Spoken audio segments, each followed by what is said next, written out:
નમસ્કાર મિત્રો, એકવાર ફરીથી સ્વાગત છે તમારું આપણી યુટ્યુબ ચેનલમાં.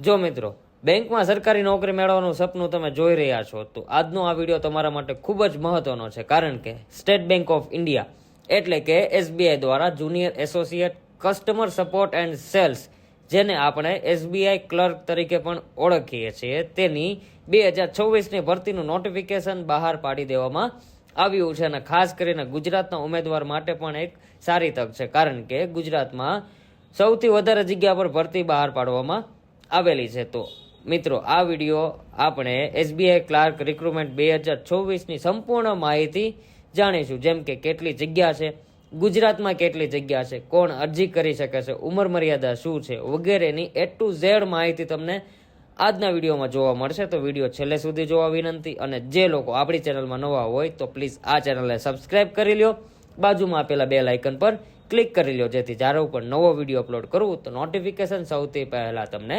મળે. સૌપ્રથમ ભરતીની બેઝિક ઇન્ફોર્મેશન આપણે જાણી લઈએ.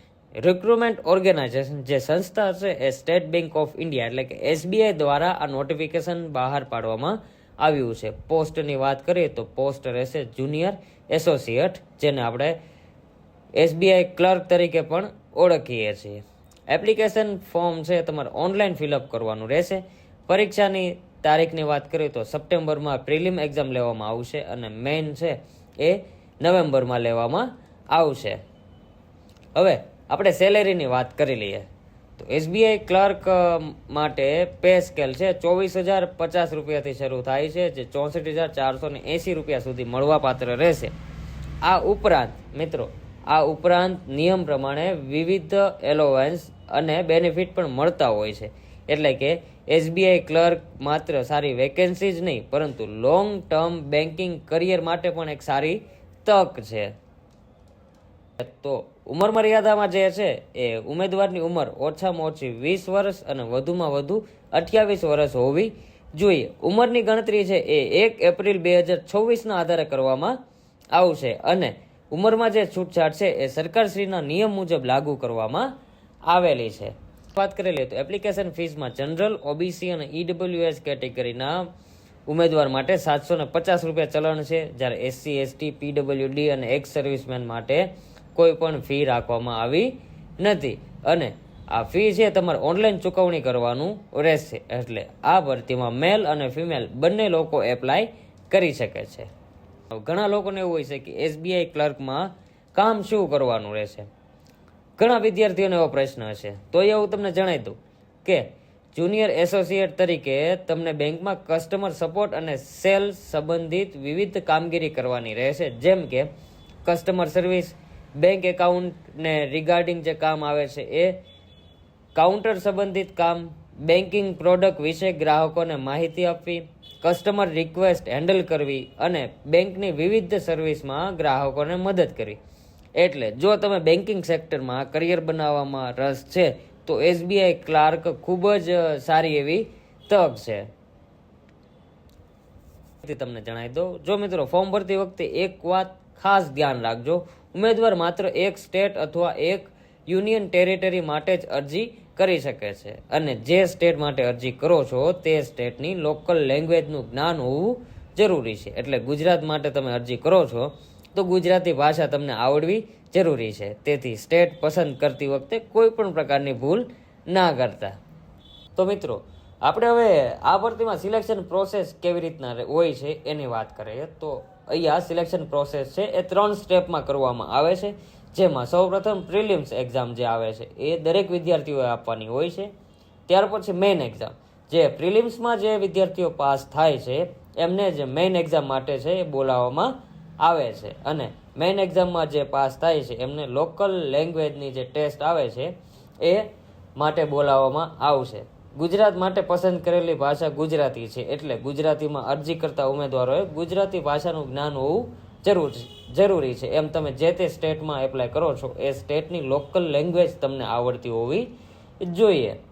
આપણે એક્ઝામ પેટર્નની વાત કરી લઈએ તો એક્ઝામ પેટર્ન પ્રિલિમ્સ એક્ઝામમાં છે કુલ 100 ક્વેશ્ચન હોય છે, જેમાં પ્રથમ સેક્શનમાં ઇંગ્લિશ લેંગ્વેજના 30 પ્રશ્ન 30 માર્ક, બીજામાં નંબરિકલ એબિલિટીના 35 પ્રશ્ન 35 માર્ક, અને ત્રીજા સ્ટેપમાં રિઝનિંગ જે આવે છે 35 પ્રશ્ન અને 35 માર્ક, એમ કુલ 100 પ્રશ્ન 100 માર્ક રહેશે. અને કુલ સમય છે તમને 1 કલાકનો તમને સમય આપવામાં આવશે. અને મિત્રો પ્રિલિમ્સ માટે મેથ, રિઝનિંગ અને ઇંગ્લિશ પર ખાસ એવું ધ્યાન આપવું પડશે.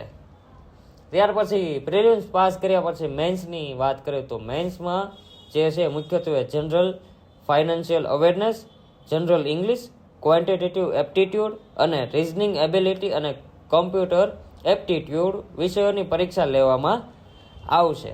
મિત્રો એસબીઆઈ ક્લાર્કની તૈયારી કરતા સમયે માત્ર પ્રિલિમ્સ પર ધ્યાન ન આપતા શરૂઆતથી જ મેન્સની પણ તૈયારી સાથે રાખવી. ખાસ કરીને કરંટ અફેર અને બેન્કિંગ અવેરનેસ માટે દરરોજ તૈયારી કરવી ખૂબ જ જરૂરી છે. આપણે મેઇન ટોપિક ઉપર વાત કરીએ તો ફોર્મ ભરવાની તારીખ શું છે? તો મિત્રો તારીખ છે, ખાસ ધ્યાનથી સાંભળજો. ફોર્મ ભરવાની તારીખની વાત કરીએ તો 11 ઓગસ્ટ 2024થી ફોર્મ ભરવાના શરૂ થઈ ગયા છે, જેની છેલ્લી તારીખ છે 31 ઓગસ્ટ 2024 સુધીમાં તમારે ઓનલાઈન ફોર્મ ફિલઅપ કરવાના રહેશે. એક્ઝામની વાત કરીએ તો પ્રિલિમ્સ એક્ઝામ છે સપ્ટેમ્બર 2026માં લેવામાં આવશે એવી સંભવિત કહેવામાં આવ્યું છે. અને મેઇન એક્ઝામ છે એ અંદાજિત નવેમ્બર 2026 સુધીમાં લેવામાં આવશે. એક્ઝામની તારીખોમાં એસબીઆઈ દ્વારા ફેરફાર કરવામાં આવે તો ઓફિશિયલ વેબસાઇટ પર છે એ અપડેટ કરવામાં આવશે. હવે ની વાત કરી લઈએ તો મિત્રો આ ભરતીમાં એસબીઆઈ ક્લાર્કની આ ભરતીમાં કુલ 7,680 જગ્યા પર ભરતી બહાર પાડવામાં આવી છે, જેમાં આપણે એસબીઆઈ દ્વારા ગાંધીનગર સર્કલ હેઠળ ગુજરાત માટે ટોટલ 330 રેગ્યુલર વેકેન્સી જાહેર કરવામાં આવી છે. જેમાં તમે કેટેગરી વાઇઝ જોઈએ આપણે તો એસસી માટે 23, એસટીમાં 49, ઓબીસીમાં 89, ઈડબ્લ્યુએસમાં 33 અને જનરલમાં 136, એમ કુલ 330 જગ્યાઓ થાય છે. 330 જગ્યાઓ પર ભરતી બહાર પાડવામાં આવી છે. એટલે સૌથી મહત્વની વાત એ છે કે ગુજરાત સર્કલ માટે ગુજરાતી લોકલ લેંગ્વેજ નક્કી કરવામાં આવી છે. એટલે ગુજરાત માટે અરજી કરનાર ઉમેદવારોને ગુજરાતની ભાષાનું જ્ઞાન હોવું જરૂરી છે. હવે એજ્યુકેશન ક્વોલિફિકેશનની વાત કરી લઈએ તો આ ભરતીમાં જો તમારે એપ્લાય કરવું હોય તો તમે કોઈ પણ માન્ય યુનિવર્સિટીમાંથી ગ્રેજ્યુએટ ડિગ્રી મેળવેલી હોવી જોઈએ, જેમ કે BA, BCom, BSc, BBA, BCA અથવા અન્ય કોઈ પણ માન્ય ગ્રેજ્યુએટ ડિગ્રી ધરાવતા હો તો તમે આ ભરતીમાં છે એ એપ્લાય કરી શકો છો. અહીં ચોક્કસ કોઈ સ્ટ્રીમની ડિગ્રી જરૂરી નથી, એટલે કે કોઈ પણ ગ્રેજ્યુએટ ઉમેદવાર છે એ આ ભરતીમાં એપ્લાય કરી શકે છે. મિત્રો જો તમે ગ્રેજ્યુએટ છો અને એસબીઆઈ જેવી મોટી ગવર્મેન્ટ બેંકમાં જોબ મેળવવા માંગો છો તો આ ભરતીને ચોક્કસ ધ્યાનમાં રાખજો. ખાસ કરીને ગુજરાતના ઉમેદવાર માટે 330 વેકેન્સી હોવાથી આ તક ખૂબ જ મહત્વપૂર્ણ છે. જો તમને આ માહિતી ઉપયોગી લાગી હોય તો વિડીયોને લાઇક કરો, તમારા મિત્રો સાથે શેર કરો અને આવા જ પ્રકારની સરકારી ભરતીની માહિતી સૌથી પહેલાં મેળવવા માટે અમારી ચેનલને સબસ્ક્રાઇબ કરો, બાજુમાં આપેલા બેલ આઇકન પર ક્લિક કરો, જેથી જ્યારે પણ નવો વિડીયો અપલોડ કરું તો નોટિફિકેશન સૌથી પહેલાં તમને મળે. એ સાથે મળીએ નેક્સ્ટ વિડીયોમાં. જય હિન્દ, જય ભારત.